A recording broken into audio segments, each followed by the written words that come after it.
The energy system that we observe in the European Union at the moment has evolved during the last decades, largely achieved, I would say, its primary goal of enabling substantial economic growth within the European area. But a modern energy system obviously has to deliver on all three dimensions of the energy triangle that we all familiar with. And it must actually also do so in all parts of the world. Unfortunately, we will not be talking about those 2 billion people out there that do not have access to progressive energy solutions. We will focus in this session on the regulatory and market arrangements that will need to evolve to ensure that future developments happen in a way that protects and advances customers' interests and enables customers to benefit from innovation and new services. Future changes in the European energy sector will be bound up with broader advances in the what's called the fourth industrial revolution, so the convergence of rapidly advancing technologies that are blurring the lines between the physical, digital, and biological spheres, from automation to artificial intelligence, and from big data to biotech. So we will focus on the question if and how market fundamentals will deliver the future energy system, or if we need a central planner to steer investments by private companies and consumer behavior towards a bright future. The effort we are now putting into developing energy technologies is typically directed at least as much at reducing environmental impact as improving affordability and access. My 3 distinguished panelists today are Nektaria, Karakatsani, Karsten, Neuhoff, and Jean-Michel Glachant. We will start off with Nektaria Karakatsani. She is a member of the board of the Greek Energy Regulator and an alternate member at the ESA Board of Regulators. She holds a PhD in Energy Economics from the London Business School and a Master in Science from Oxford University. She has worked as an energy consultant in the British market, and she also worked as an advisor on regulatory reforms for UK institutions. Her work has been mainly focused on the econometric modeling of electricity prices in the context of risk management, and on behavioral or the impact assessment of regulatory changes. She's worked on several other issues. She's published in top journals. She's been teaching forecasting, business statistics, and econometrics at the Business School in London, at the London School of Economics, and at the City University. The second speaker is Karsten Neuhoff. He's a professor for energy and climate policy at the TU Berlin and head of the Department for Climate Policy at the German Institute for Economic Research. He also has published more than 40 journal articles and books on the topic of power market design, technology policy, in the context of material sectors and renewables technologies, emissions trading, and international climate policy.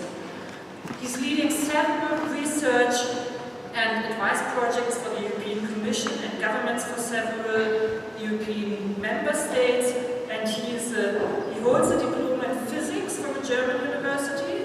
He holds a master in science from the London School of Economics and a PhD in economics from the University of Cambridge. Last but not least, it's my pleasure to have Jean-Michel Glachant on our panel. He took his PhD in economics at La Sorbonne in Paris. He worked in several places on different sides of the story. He's been in the private sector before he became a professor at the Sorbonne. He's been an advisor to DG Trend, to DG Comp and DG Research at the European Commission, and also the French Energy Regulatory Commission. He's been coordinator and scientific advisor of numerous amount of European research projects. He was the inaugural editor-in-chief of the EEP publication of the IEEE, which stands for the Economics of Energy and Environmental Policy. And he has been a member, or council member for the IEEE. Since 2008, so that's nearly a decade now, he's the director of the Florence School of Regulation and the Robert Schumann Center for Advanced Studies in Florence. All speakers have their allocated time. They are all aware of that, which leaves us half an hour at the end of the session for discussion, and I hope for an interesting and interactive session with you down there. Without further ado, Nektaria, I would ask you kindly to come quietly up here, and we are looking forward to your presentation. Thank you very much. It is a great pleasure to be here today among distinguished speakers and taking part in such a stimulating conference. I recall that it was 17 years ago when I was traveling from London to Paris to meet Jean-Michel and get his feedback on my first econometric model that I was developing at the time to capture the variations of hourly electricity prices. At the moment, there was a lot of strategic bidding in the UK market, so I was concerned if my econometric structure entailed all these stochastic elements that could capture this dynamic. And I was very concerned if the structure was dynamic enough. And Jean-Michel actually told me, your structure is dynamic enough, and this is exactly what concerns me. Because if consumers were activated, if they could engage in the market, demand wouldn't be an exogenous, unacceptable exogenous variable. So we need to activate consumers. It is the market design that needs to evolve and not the econometric structure of your modeling. And I'm very pleased that 17 years later, I'm here to talk about a legislative proposal of 4,500 pages that the European Commission announced last November, and it is exactly focused on making consumers more active and adapt markets in the right direction. So what I would like to share with you today is some insights and views from the regulator's perspective. Everybody has been assessing these proposals, and the same applies to the Council of European Energy Regulators, that is CER. So we have also worked extensively on the proposals. In January, we issued a first paper with our initial reactions, and we worked quite intensively so that from May up to July, we issued 12 specialized papers on key subject areas. So given this work of the European regulators as a background, I would like to address and explore with you some challenges and concerns that arise in the context of the clean energy package. Let's see what are the implications for national policies. We are going to select some key examples. National policies in Europe are quite diverse, and I think this is an illustrative example. When the European Commission initiated the sector inquiry in April 2015, they selected 11 countries, and actually they identified 35 different capacity schemes in place. I think it's a striking example of specificities and the need to coordinate in a more efficient manner. Although there are different starting points in the European Union and there are local specificities, we need somehow to ensure this policy coherence among countries and to make sure that these different trajectories finally converge to our common objectives.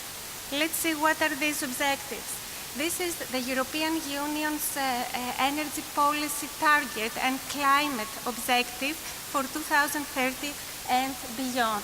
It is obvious that we need to better align and integrate the environmental objectives to the market design. We need to coordinate across Europe and also exploit synergies across sectors, not only electricity and gas, not only heating and transportation, but also land use, forestry sector, and whatever relates to our environment overall. I think that this slide probably captures the attentions of lawyers, but just to say that a lot of documents, of legal documents, need to be revised and some new measures need to be introduced in order to make this vision work in practice. Let's see why we need to change the market design. What are the challenges that we need to address? It is true that the power sector is being transformed in a profound manner. More than 260 gigawatts of renewables have now been installed in Europe. At the same time, demand side is gaining momentum and is emerging as a game changer, although there are a lot of barriers and still obstacles at the moment. So markets need to ensure security of supply. At the same time, we need to protect consumers and make sure that we get cost-efficient outcomes. We need to achieve this triple challenge of the so-called 3Ds: decarbonization, decentralization, and actually digitalization, which has to do with smart metering, smart network management, and the so-called Internet of Things. So there are a lot of technological challenges around, and these bring a lot of opportunities. What we need to ensure is that consumers drive value out of these and that all policies are coherent and aim at the same direction. I think a crucial question is how we can stimulate competition in the short term, innovation, which is crucial for the clean energy transition, and at the same time make sure that the necessary investments need and will come about. It is estimated that up to 2015, the European Union requires around 270 billion of investments in order to make the energy transition come to practice. Let's hope that the new design will deliver all the right incentives and that this will come out of the market based on market forces, and if subsidies and where subsidies are necessary, this will happen in a coordinated manner consistent across countries. What are the challenges that electricity markets are currently facing in Europe? First of all, there is this dual impact of renewables. Renewables suppress the wholesale price because they have a very low marginal cost, and at the same time, they substitute conventional plants.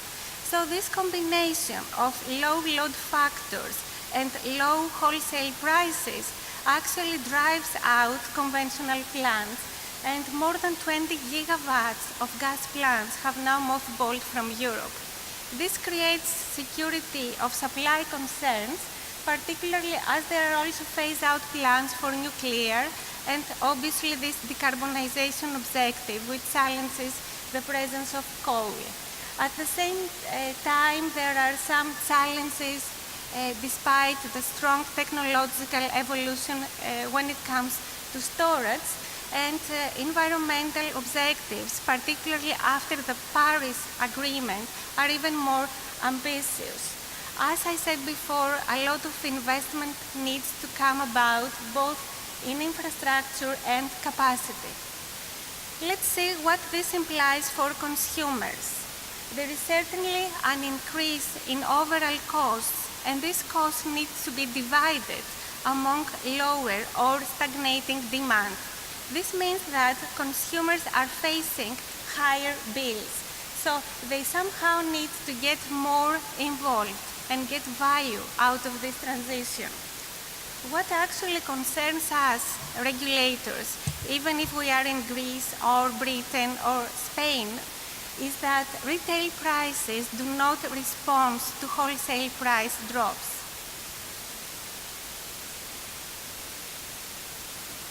And I think that this graph, which comes out from the Acer Market Monitoring Report, exactly illustrates the pictures.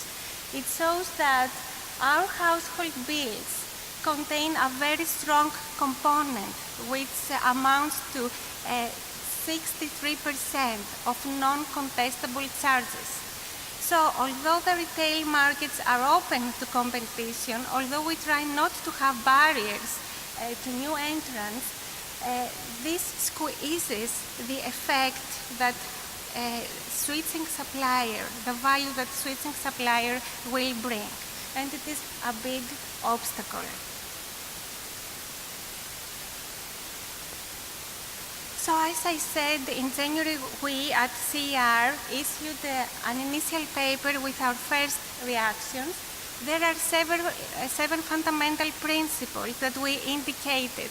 Basically, we just stated the obvious, that the new market design should also promote security of supply and competition at a legitimate cost, that we need to ensure consistency with what legislation already exists, particularly with the network codes, that it is very nice to have a rigorous and robust European-wide framework, but at the same time we should allow for national and regional developments. We don't need over-regulation, but we need to allow the right incentives so that the right solutions come out from the market based on technological developments and not on distorted incentives. Already several controversial issues have emerged.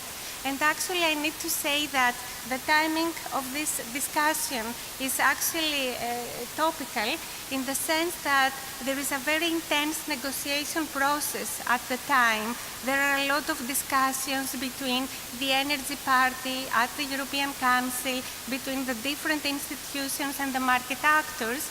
And CER is attending significant meetings in Brussels next week to make sure that our proposals are being disseminated and well understood by policymakers.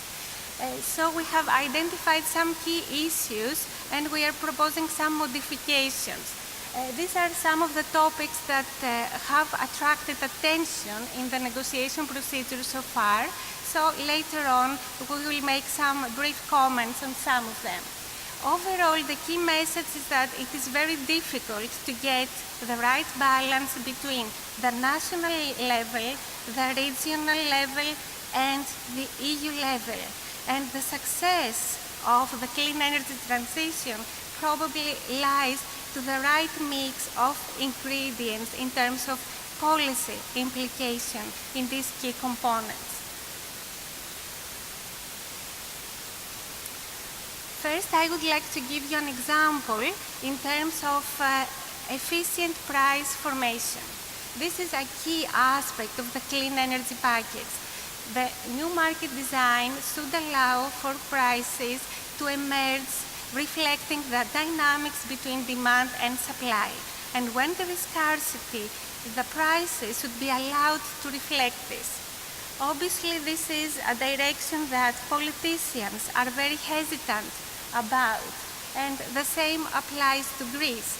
So when we talk to them about the value of lost load and the fact that prices should be allowed to raise to that level when there is scarcity, because in this way you give a signal to investment to get materialized, they are more keen on looking at the short term. They don't like price fluctuations and price increases, so the problem is not resolved. So what CER really believes is that we need at the country level to determine this value of lost load.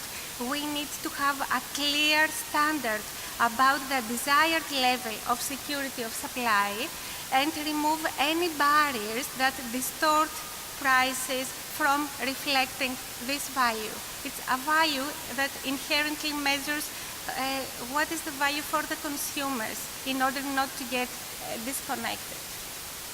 I would like to give you two examples so that each of us can draw our own inferences on how prices reacted in France and then in Greece into quite interesting situations.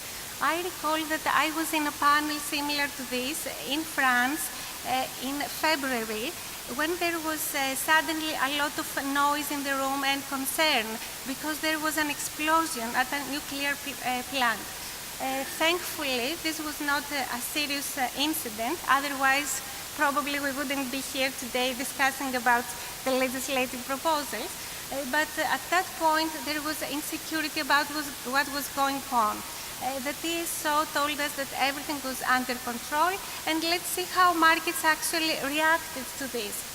So initially, there was a neutral announcement which was not concerning, but didn't entail specific information. And we see that prices in intraday and day-ahead markets reacted quite instantly. Later on, it was the TSO that talked about the event in more detail. And at that point in time, actually the forward market reacted. So I believe that it is one of the good examples of proper market reaction when something happens. Let's see what happened in Greece last winter when we had this extended energy crisis that touched upon various countries in Europe. Initially, electricity prices didn't react to scarcity, but later on they did. Actually, Greece had to curtail exports for 2 days, while our neighbors, Bulgarian, curtailed exports for almost 3 weeks, and Romanians didn't activate curtailments, but they had announced a framework for their activation. So different countries applied different schemes, and this again raises the need for coordination of policies, and it shows that it makes perfect sense to have a regulation on risk preparedness.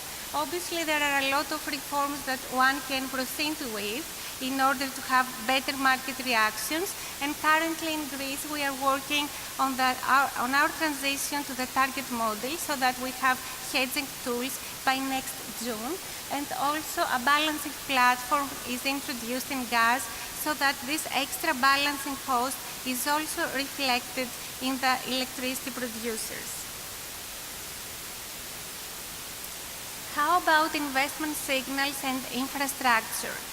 The regulators believe that we need to avoid overcapacity, we need to avoid stranded assets, and it is insightful to have this rigorous assessment at a European level.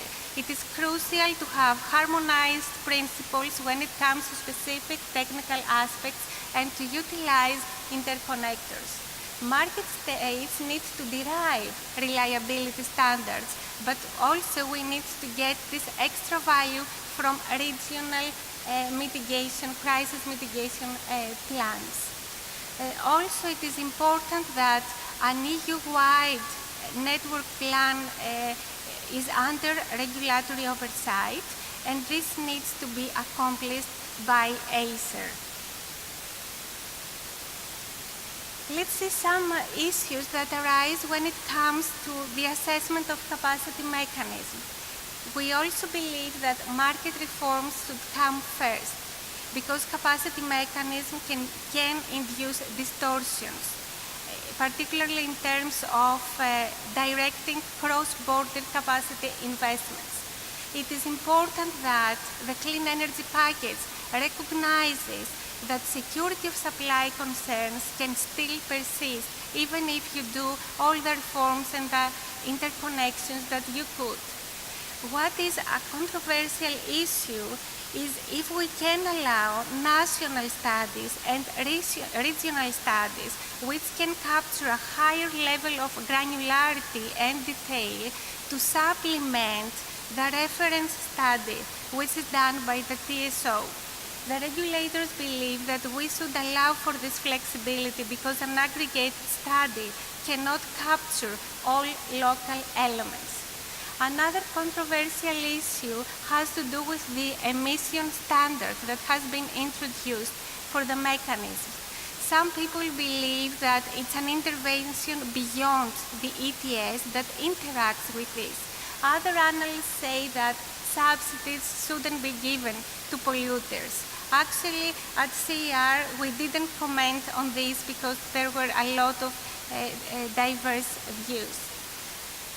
Another issue has to do with regional operational centers.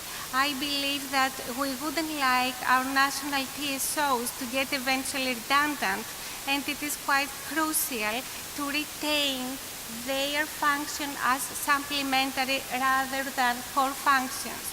I don't know how taxpayers will react if they realize that they pay somebody from another TSO to coordinate something that relates to their own security of supply.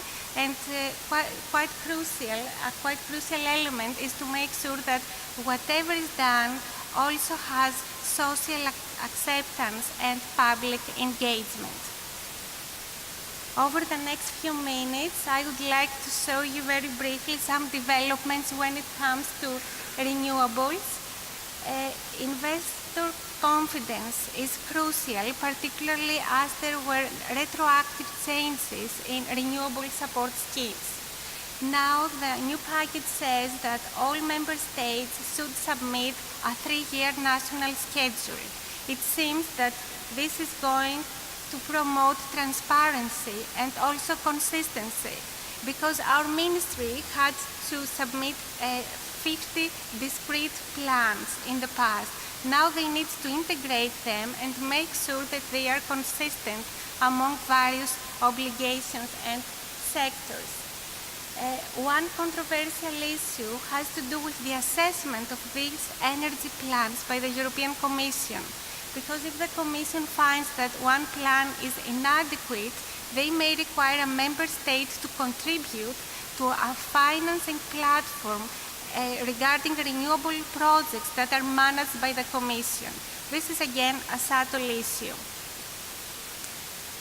The regulators believe that renewables priority dispatch should be abolished, not only for new capacity, but also for existing renewable stations. And I have to say that we didn't get people excited about this, but we feel that it is important in order to avoid certain pervasive outcomes and implications. Overall, we don't want to see unfair cross-subsidization, and this has to do also with net metering. Probably our most ambitious objective is to allow consumers to switch supplier within a day by 2025, if this is possible based on a cost-benefit analysis. Also, we don't want to see mandatory solutions, but solutions emerging after assessing cost. And in this sense, we believe that data operability should suffice instead of imposing a specific standard that may introduce confusion and costs. I suppose that we are all familiar with the momentum gained by energy community projects. In Greece, currently, a new legislation is being introduced. People are getting very interested. Buildings raise huge challenges. Unfortunately, energy poverty is a frustrating issue across Europe. It is estimated that more than 100 consumers do not have access to fundamentals. The clean energy package gives priority to them in terms of renovation and energy efficiency. The question is this enough? Unfortunately, it seems that the impact is very limited, but it is a good start. Social tariffs needs to be there. Vulnerable consumers need to be protected, but we need to make sure that the other consumers don't subsidize them in a distortive manner. So social welfare schemes that do not interact with competition are very crucial, but very difficult to happen in practice. So it's a big challenge for all regulators. Finally, I would like to emphasize that we have already achieved a lot from the European Energy Union. There are a lot of benefits in terms of security, but also financial benefits, both for consumers and market actors. And I hope that we will join forces in order to retain this. In Greece, actually, last July, for the first time, we managed to have a market share of gas that exceeds this of lignite. And also, if you see renewables, they have a contribution of almost 20%. So we are very close to our binding 220 objective. Our intraday market dynamics are quite exciting. We had a pilot auction for solar energy, which brought about outcomes that bring confidence to investors and also low prices to consumers. So we hope that the reforms will keep going in the right direction. And since I come from Athens, finally I would like to share with you some old quotes from a philosopher, a favorite one, Heraclitus.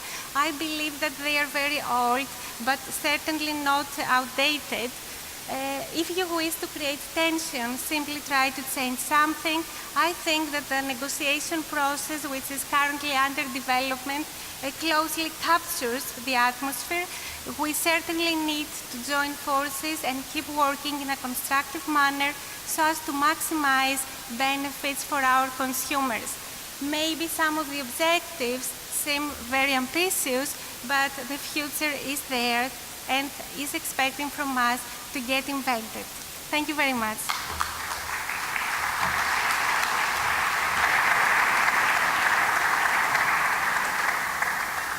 We'll save the questions for our discussion later on, so I will ask Karsten and what he has to do.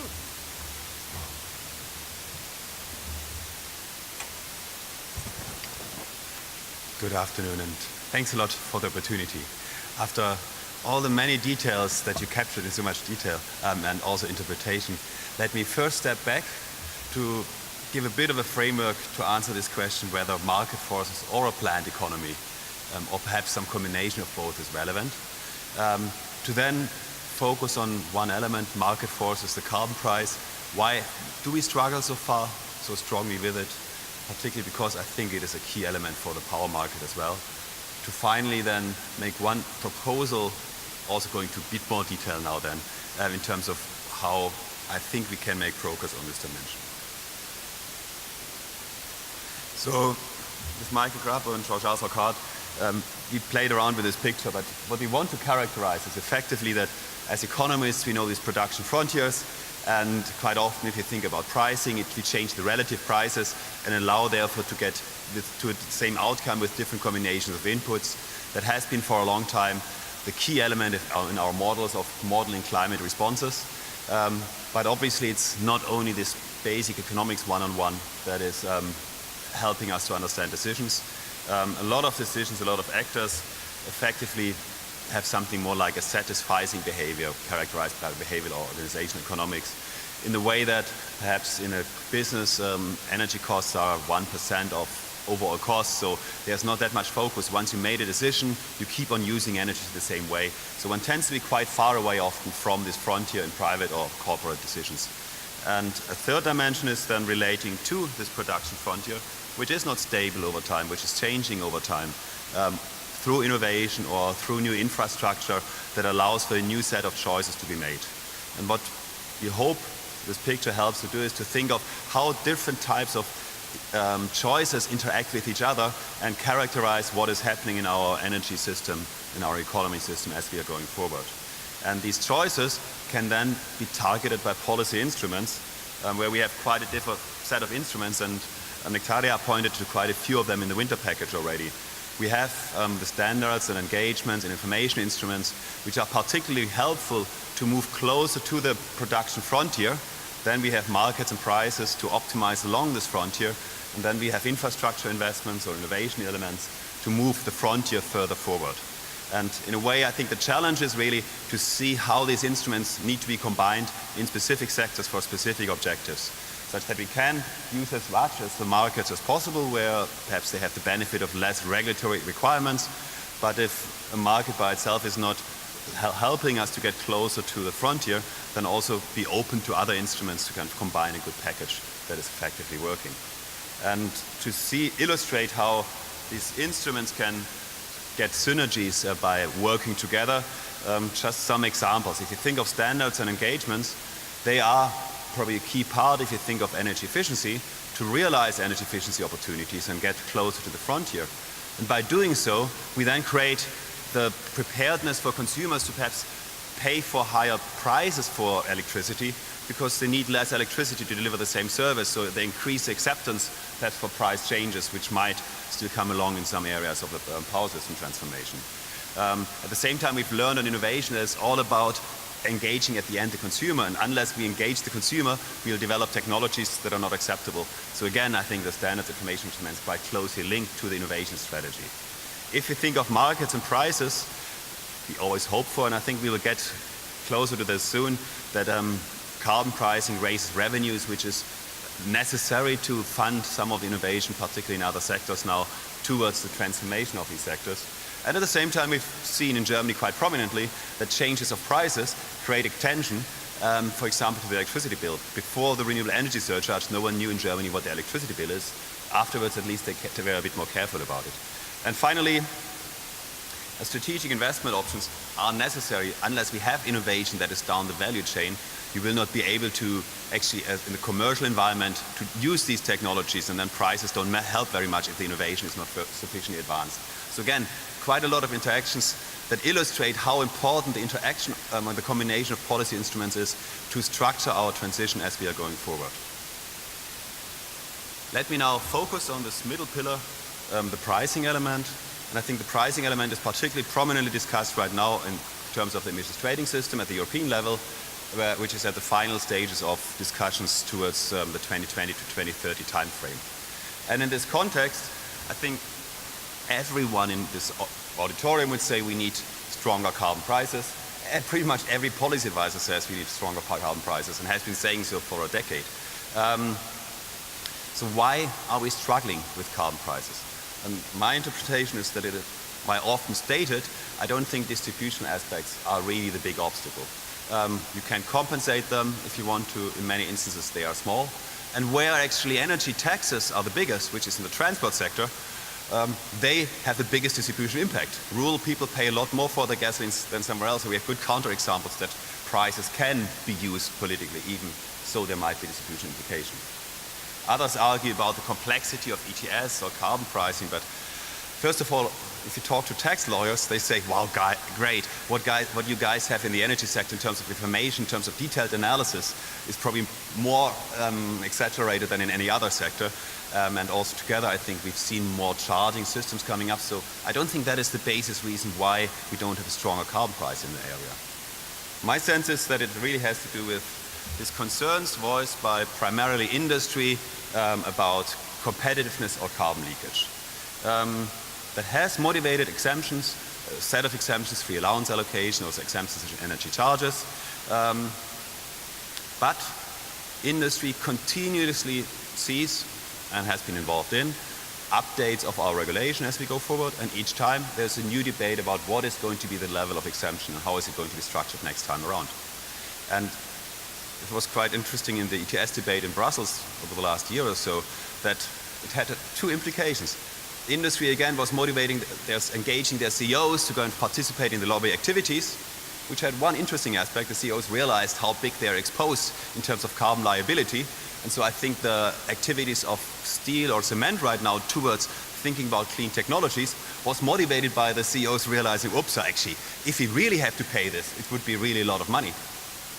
But the flip side of the coin is they also realized if we really have to pay this and the exemption doesn't go through in the process, then we have to pay a lot of money. And since then, and there's continued effort to keep the level of stringency of these systems relatively modest, such that you are safe on the safe side. Even if the exemption is reduced to some extent, it's not going to be too much of a cost going forward. And I think that is at the end the Achilles heel of our carbon pricing structure, that we do not have a clear strategy that is fully signed up to by everyone how to deal with carbon leakage concerns. Or perhaps they have it, but it's not fully communicated or engaged or understood or believed in by all participants that go around there. I think that's where we have to find a solution if we want to have a stronger carbon pricing signal in industry.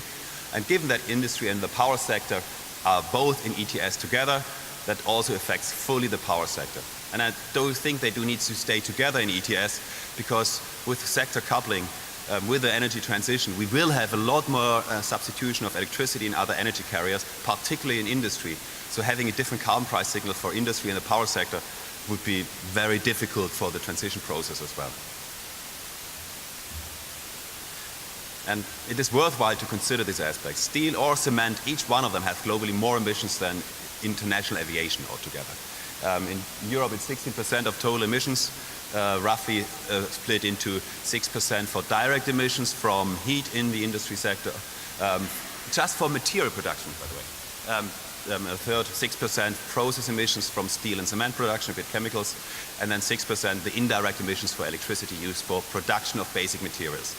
And these basic materials, they are the ones where actually the carbon leakage concerns are most prominently voiced and I think are most relevant, because you effectively have something with relatively little value added, where carbon costs increase the cost quite a bit, and these are commodities, internationally tradable, very limited differentiation. So actually price competition does matter more for these than in any other activities.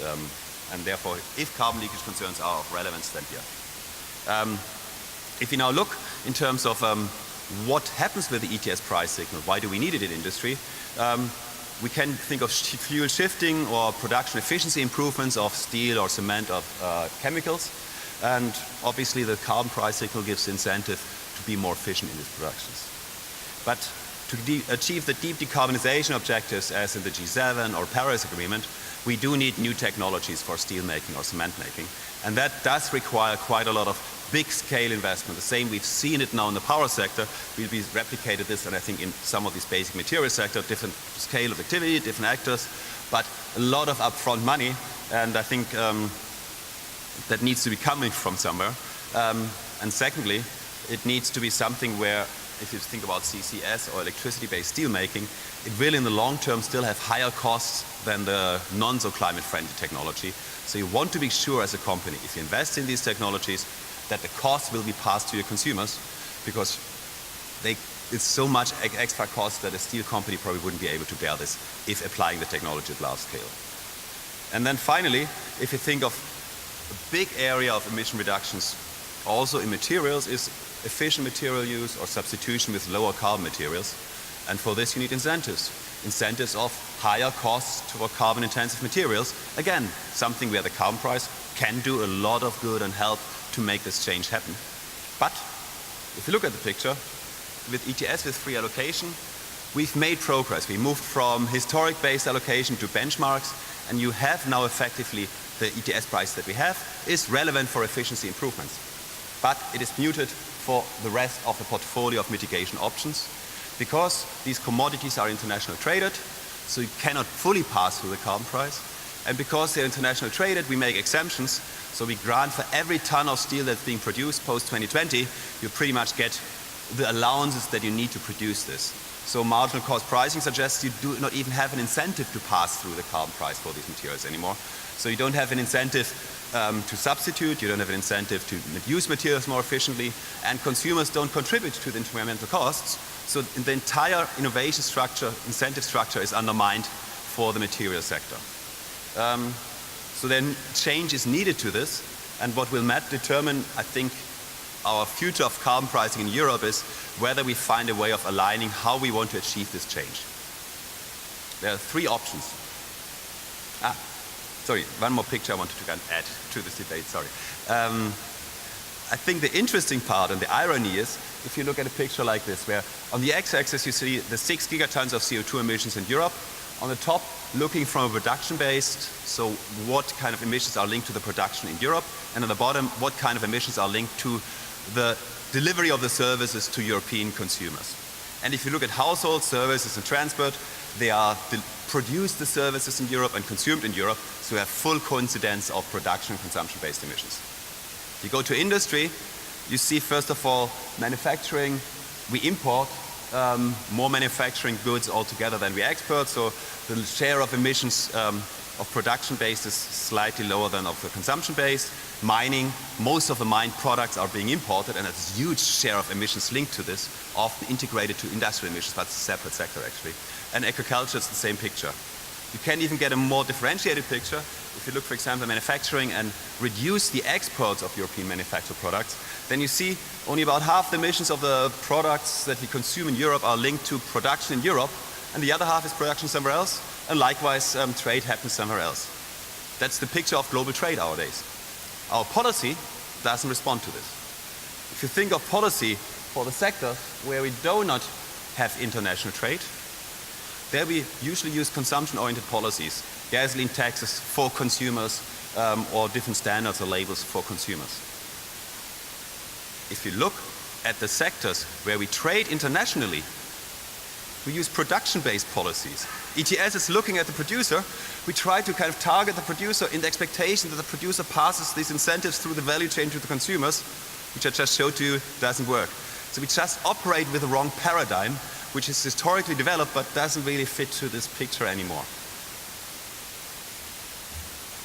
So how can we respond to this? How can we, in a way, address the carbon leakage concerns and at the same time make sure that the carbon leakage, carbon price signal goes through the value chain to give incentives for all the activities where it is needed, particularly now in this case in the industrial sector. What the strategy so far has been is to say we give free allocation as a transitional element and reduce this allocation.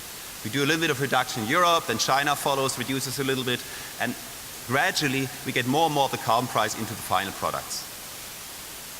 It's a very slow process, and so far we haven't really seen any start in this process, because post-2020, given the global steel surplus capacity, we'll again give 100% free allowance allocation at the benchmark level to steel and some other industries. So it's a progress which after a decade and a half, think we should really consider whether this strategy is so successful. Second approach has been debated for a long time, and I thought for a long time we have to bite in this apple, is to say we go to full auctioning, so effectively no more free allocation. This gives you the price signal in the value chain and would by itself create carbon leakage concerns. Therefore we complement it with border tax adjustment and therefore reinstate the carbon leakage protection with a border tax adjustment. I'll go in a bit more detail in a second on this works. What we stumbled across by now 4 years ago and been looking in detail now is a third option. Why not stick to the free allowance allocation as we've envisaged it, but complement it with a consumption charge, such that you upstream cover the producers, give the incentives to the benchmark free allocation to improve efficiency elements, and then add a charge such that if European consumers use steel, then per ton of steel they have to pay a consumption charge at the benchmark level. And again, this reinstates the full carbon price signal, feeds through the value chain in a way that is not leaking concerns, and addresses therefore our elements. I think we didn't come across this for two reasons before. We've been looking quite narrowly, and I've been working with this for 15 years now. It's kind of funny how you realize after 10 years, we didn't look at the major option because we thought it's a transition element, and because we didn't understand at that time the nature of these sectors. It's only 4 or 5 basic materials that dominate our industrial emissions, so actually we can understand what happens in these sectors. It's not a black box. So how does this work? Just to show you the difference between the border-related approach and the consumption-related approach, which is far too often mixed up, let me explain both of them with one slide each. So if you think of the value chain, the steel producer sells the products to the car manufacturer, and they sells, for example, the cars to the final consumers.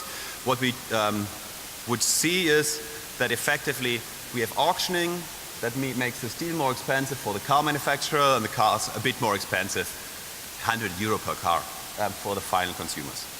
And border adjustment, this means whenever you import steel into Europe, you have to pay per ton of steel the benchmark 1.8 tons times the recent carbon price. Whenever you export it or a steel in a car, then you're being reimbursed at this level. This creates all the desired incentives along the value chain, and in principle is possible to implement in a way that is WTO compatible. You have to use the best available technology, benchmark, which undermines some of the incentives you want to achieve if you want to discuss in more detail. But the challenge right now, and has been always, is the politics, which is now even more so because anyone that starts to talk about this is worried that Trump is saying, look, Europe is implementing some border-related approach, so we can implement our huge tax reform, changing from corporate taxation to border-related taxation. So at the moment, that's a no-go at all, just because of the international dynamics. But I think from an economic perspective, it would have been somewhat more difficult. Therefore, I think the option 3 is increasingly interesting, where effectively you have the installations covered by the emissions trading system, and for every ton of ton of steel they produce, they get 1.8 tons of certificates according to the best available technology benchmark.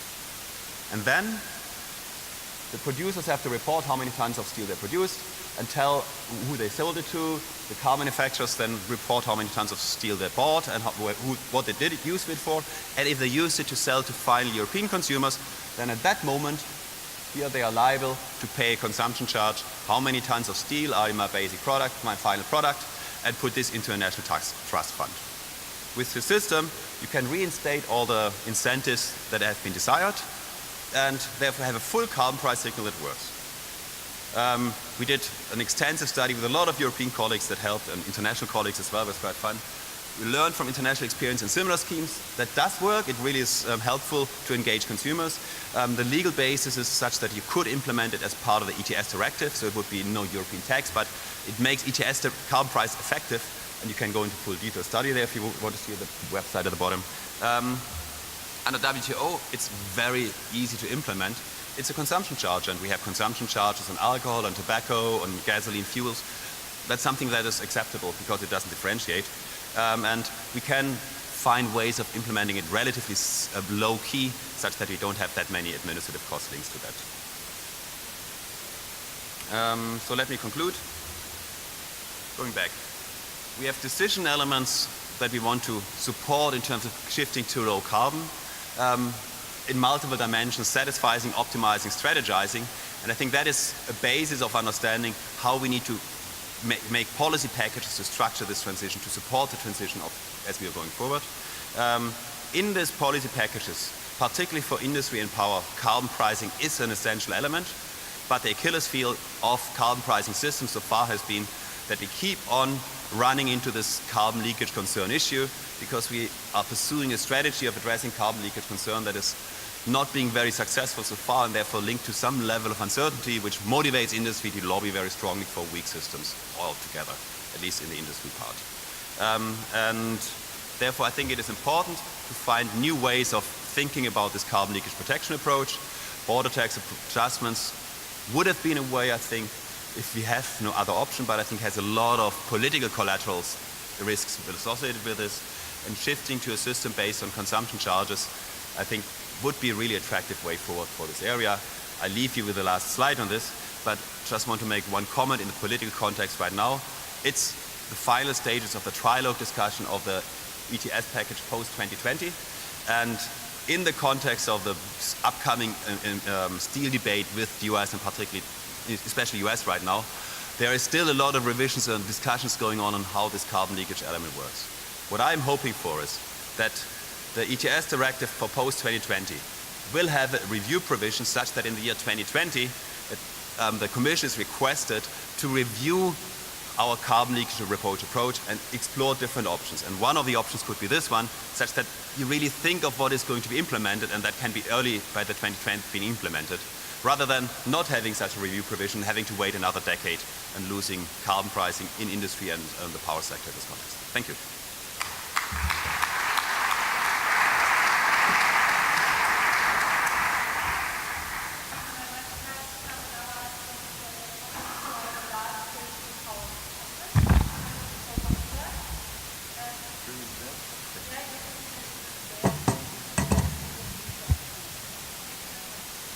All this. I can see everything Karsten and Nektaria were thinking, drinking the same water. Ladies, gentlemen, stop.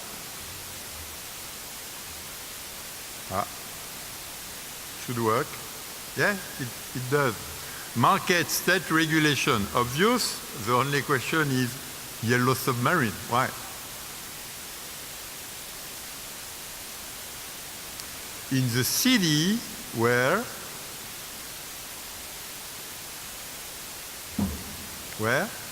I was born, we all lived in a yellow submarine. It's obvious that it was a yellow submarine. 50 years after, even 55 years later, we see that we did live in a yellow submarine. But yesterday, in the same room, where was the yellow submarine and the black and white assessments? Obvious. Absolutely obvious, because the yellow submarine is a governance issue. What is the governance we might use, we can use? And it comes from institutional economics. Maybe you were not born in 1991, but at this time Ronald Coase got the Nobel laureate for this. Then 2 years later, Doug North, then Elinor Ostrom, Oliver Williamson in 2009. It makes a big menu for a small talk, so I will do it nouvelle cuisine à la French. À la French. À la French. Let's go. So now please, fasten your seatbelt because we are taking off. You can see it. It's very simple, while only a bit complex. In the old world, companies were vertically integrated and also monopolies, something else. And the monopoly part was treated with political economy from parliaments and governments. But the industry was vertically integrated. Then we got two unbundlings. Industry as being splitted and regulation has been splitted. The regulator has been separated from governments. And from this double unbundling, you get a new governance in which you can do incentive regulation and many things. But you will see that this double unbundling is not complete, is not really working. Industry still needs bundling and regulation too. And that's the big issue. And having seen that, we will ask if at the European level they are able to take care of the two unbundlings or not. We will see that they are weak, while Nektaria is very brave, but the European system is very weak. We will then ask if renewables are changing the situation for the rebundling. We will see that not. And we will see that even we have a much more big bang coming from decentralization and digitalization, and we can even forget the green, and you will see we can even forget Karsten, which is unfriendly from me, but we will try to. So that's true that we're starting for monopolies, but it's not really true. If you really know infrastructure monopoly optimal pricing, that's absolutely not what we got. We got something else. We got integrating mass market driven by political economy.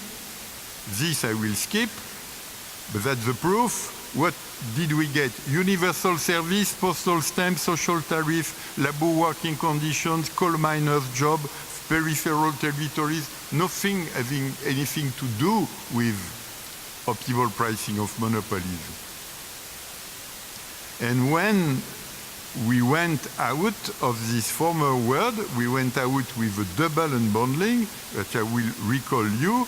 The first one was the unbundling of the infrastructure facility from the final services, and it was credible to make a market opening for new technology choices and new final services. But to make this work, we had to do another unbundling. Regulation has been unbundled from political economy to give some credibility to regulatory ruling outside big political deals. And these two unbundlings being made, incentive regulation was possible for the infrastructure monopoly itself. But I do not care at all because I'm not sure that this double unbundling works. And the key issue is the seams with the unbundling. Legal unbundling doesn't tell that you do not have real operational bundling. That's what I will insist on right now. I'm starting only now. First, we will have to coordinate the unbundled industry. Two, to make it work, we will have to design which is to rule, which is to regulate the market, only to make it work.